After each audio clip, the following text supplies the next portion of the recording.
guy, chill. Look. I know I'm late, but I had to let you sweat it out. Because it's Tier List Tuesday. What's going on with ya, big dog? And it is an amazing day for Yu-Gi-Oh! I hope that your day, phenomenal. But if it isn't, don't let what happened at the beginning of your day ruin the rest of your day. My guy, the Yu-Gi-Oh! Format is actually crazy right now. There are so many great decks in Yu-Gi-Oh! That you may not be hip to. That's what this tier list is here for, though. And today we're going to be doing a meta tier list, revealing some of those hidden decks. This will help you out on the rest of your Yu-Gi-Oh! Journey, and maybe even during YCS LA and other events alike.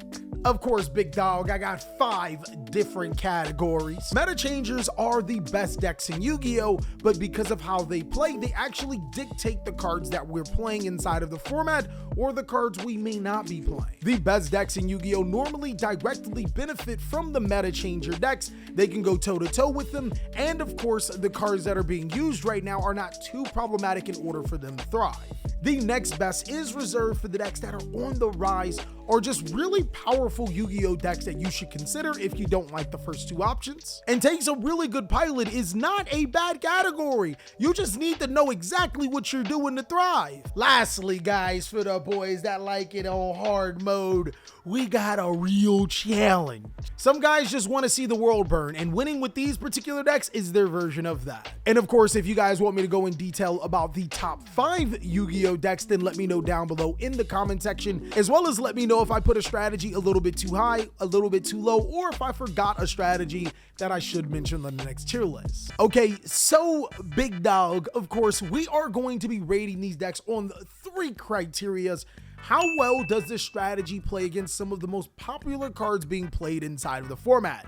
As you know, cards like Ash Blossom and Joyous Spring, Nibiru the Primal Being, and the Kaijus. My guy, you thought you had a monster on the field? Nah, you had this sneaky Kaiju boy. That alongside of cards like Book of Eclipse, Evenly Matched, and Dimensional Barrier are really popular. We're going to be judging decks on how they play against those, but as well as how do they play around the meta changer Yu-Gi-Oh! Decks. So establishing the meta changer Yu-Gi-Oh! Decks, it would easily have to go to Kashtira. I don't think that Kashtira is the best deck in the room, especially after losing multiple events over the past course of the weekend, but it is one of the most respected decks in the room. It's the reason why players are playing the Nibiru the Primal Being inside of the main board and are siding Kaijus. This deck is one of the most powerful decks in that regard and has one of the easiest learning curves inside of the entire metagame for the power that it brings to the table. A deck that I would probably put in the meta changer spot as well is Labyrinth. This deck has really blossomed inside of the Photon Hypernova as being one of the most powerful decks in Yu-Gi-Oh! But unfortunately, instead of being a really fun trap deck that does 1-for-1 exchanges, players have resorted to playing Floodgates. My brother in Christ, we had something going good. Why'd you play Floodgates? I have personally pretty much moved from Mommy Milkers in that regard, but it is still one of the best decks in Yu-Gi-Oh! Because it contrasts Kashtira so well, being a back row heavy deck that can manipulate whatever the opponent summons through the field through its trap effects instead of its monsters. Now, my third option actually might surprise you because a lot of players would put Branded in that meta changer category. And don't get me wrong, I think Branded is a really good deck, but I'm actually gonna go with the versatility of Sprite. Now, Sprite actually has been doing extremely well over the course of last weekend, and whether you're playing Adventure Sprite, which allows you to be able to set up disruptions and bypass hand traps in some of the most played cards in the game, or Sprite Runic, which is also a very good strategy, allowing you to get 2 modes of operation in either summoning big monsters to your side of the field or using your Runic cards to be able to destroy your opponent's most important cards and potentially decking them out. My guy, no matter what you do with Sprite, your opponent can sun-kiss their way out of the game if you play the deck right. So let's go ahead and jump on in. The deck that just got booted out of the meta changer category is Branded. Now, I don't think Branded is a bad Yu-Gi-Oh! Deck. I would still put it as one of the best decks in the entire game, and its only big weakness is Ash Blossom and Joyous Spring, but the problem with that big weakness is that everyone is playing Ash Blossom and Joyous Spring. The good thing about Branded is that it doesn't have terrible matchups against the meta changer Yu-Gi-Oh deck. I would say it's closer to fair than anything else, but on the flip side, it doesn't necessarily have huge advantages over those strategies, just a really powerful deck that unfortunately loses to Ash Blossom and Dimensional Barrier fairly hard. Dark World is actually one of the most slept on decks in Yu-Gi-Oh right now.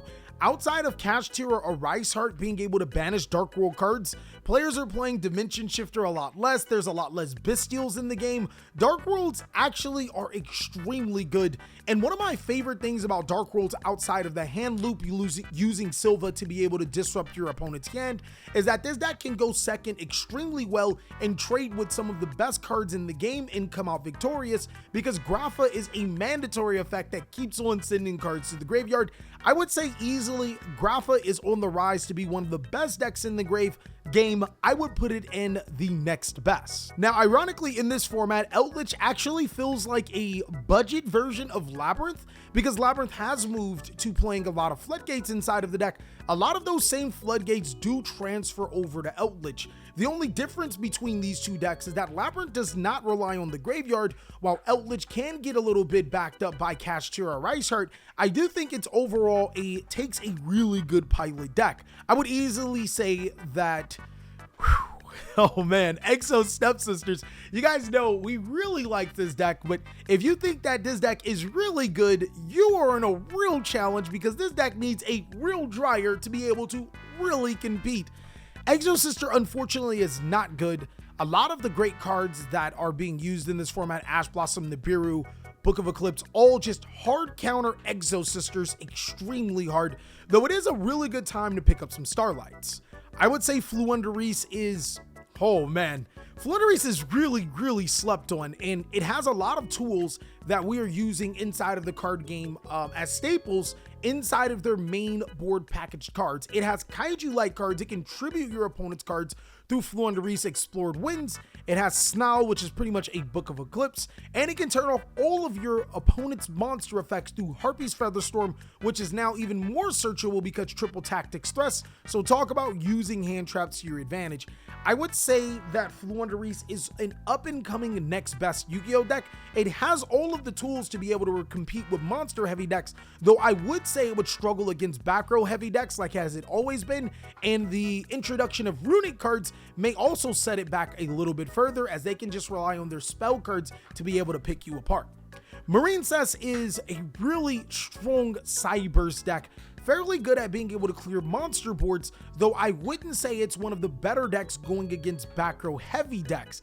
I think that it's a solid Yu-Gi-Oh strategy, and being able to search Marincess Wave, which is essentially an infinite impermanence, is probably going to be your go-to thing, because it does allow you to keep tempo with some of the best decks in Yu-Gi-Oh, but even more importantly, since it is a cyber strategy, still going for those huge bodies that can't be flip face down is still important to your game. Now I'm going to go ahead and make our first bold take. I think Mathmech is way better than what players are giving it credit. I think Mathmech is one of the best decks in Yu-Gi-Oh, easily bar none. As you already know, if your deck can trade with hand traps fairly well, you're in a good spot, and Mathmech pretty much makes all of the hand traps look silly. Even Nibiru the Primal Being, Mathmech can 100% still OTK through a Nibiru. The deck also has really good small world lines, being able to search cards like Lava Golem to be able to address, or a Kaiju to be able to address the Kashtira situation, and also being able to search Denko Seka to be able to address the back row situation. I think Mathmech is a really good deck that can keep up tempo with Sprite and play through the runic cards to be able to OTK. It is really good right now. I would also say the same thing about Naturia. Naturia has quite a few things that are going for it.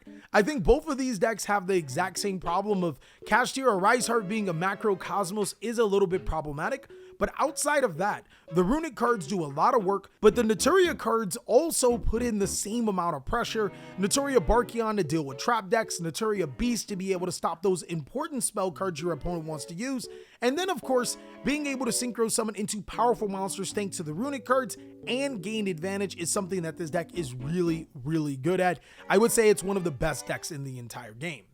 Now, ninjas, unfortunately, are in a really interesting spot. They're not a bad deck because Kashtira is considered by most as one of the best decks in the game, but it doesn't trade a great matchup against back row heavy decks or the runic cards. I would say it takes 100% a really good pilot. I think the stronger and the more prevalent Kashtiras are, the better ninjas are, but unfortunately players are starting to abandon this deck and move towards some of the other strategies, as there's not a huge target on their back when it comes to the other strategies as it would be with Kashtira.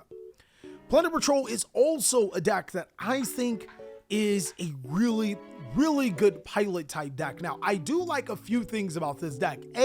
Kaiju cards actually help you as a Plunder Patrol player get going.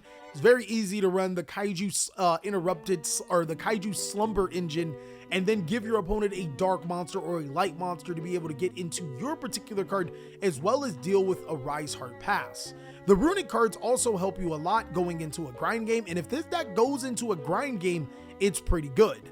The reason why I put it in takes a really good pilot though, is because I find it hard to say that you would be better off playing Plunder Patrol over Naturia Runic or Sprite Runic, though this is a very good deck. And if you do buy Runic, now you have 3 different options. I would say that this one's a little bit harder to play, where these 2 decks actually give you auto wins against some of the top matchups.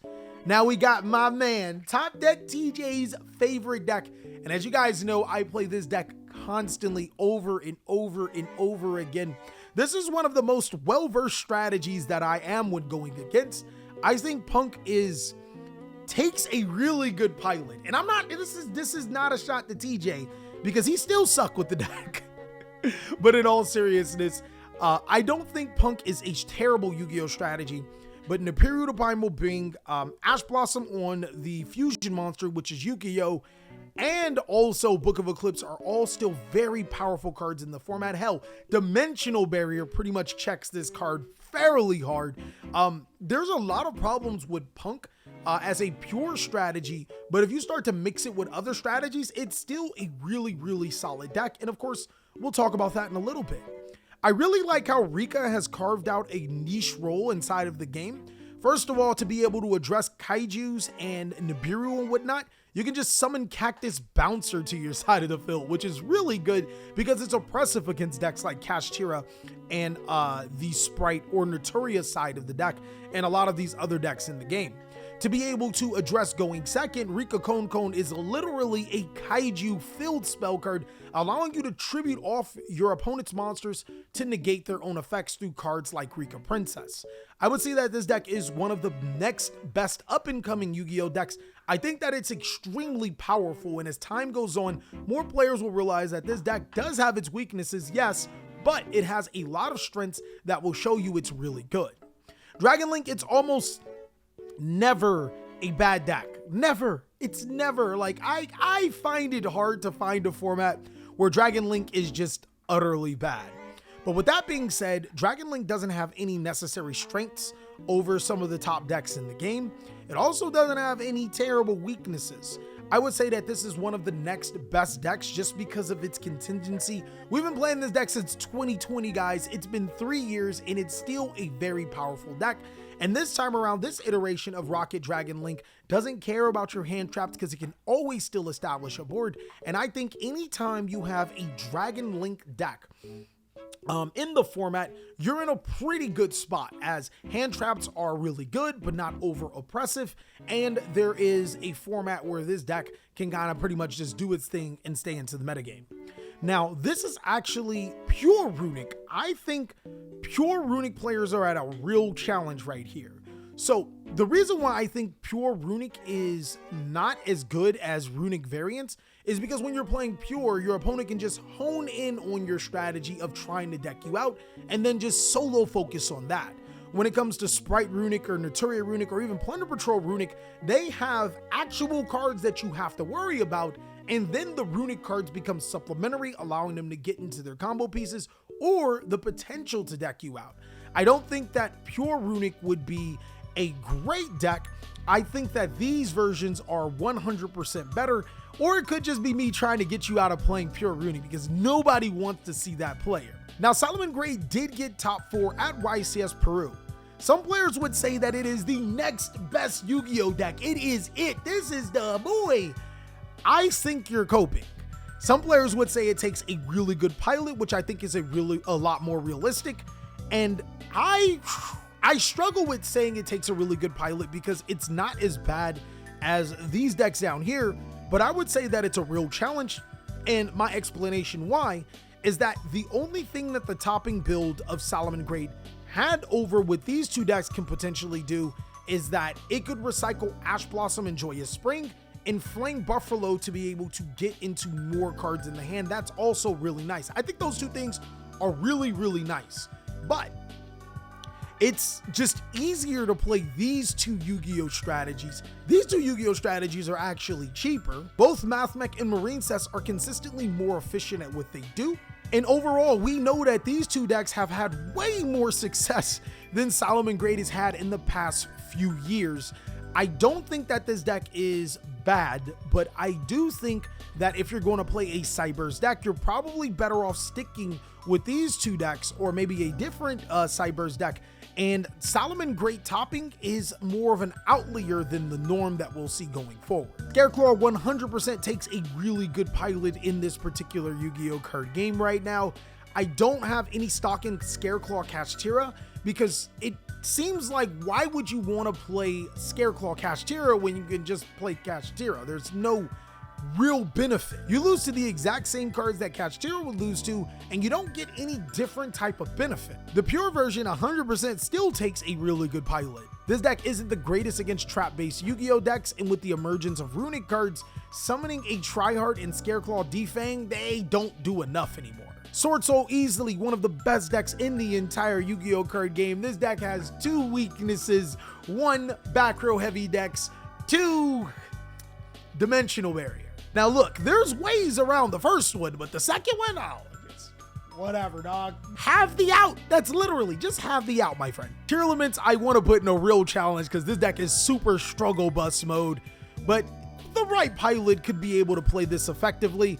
I think that Tier Element has gotten a ton better and players have figured out how to make this deck fairly impactful, but I am not confident on a deck where your boss extra deck monsters require you to play a banned Yu-Gi-Oh card. If King of the Swamp is the only way to get into your fusion card, I'm not trying to deal with that. Now, Therion actually stands for Therion Punk, and I think that this deck is a little bit more resilient than Punk because it doesn't lose to the same cards. Therion King Regulus being able to protect you from Book of Eclipse and the Nibiru and whatnot. Also, this version of the deck has a little bit more combo potential and can set up a little bit more stronger boards. Now, you do run a higher risk of bricking, but I mean, when one of the best decks in Yu-Gi-Oh is a walking brick, I think you can risk it. And lastly would be Trap Tricks. I still think Trap Tricks, even though they didn't make a showing at YCS Peru from what we know, is still one of the better decks inside of the game. Now, if there was a big hit to Trap Tricks, it is easily the Runic cards. They kind of bypass a lot of the things that Trap Tricks are trying to do, which is basically whittle down your monster resources, which normally are your means to win the game.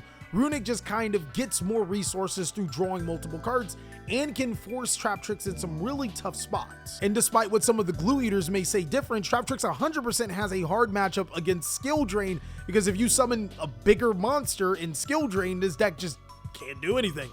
Overall, this is what I have for the meta tier list moving forward. And if you think that I put a strategy too low or too high, or if you think that I'm missing a strategy, let me know down below in the comment section. But until then, big dog, you can check out these other amazing videos as I'll catch you on the next one.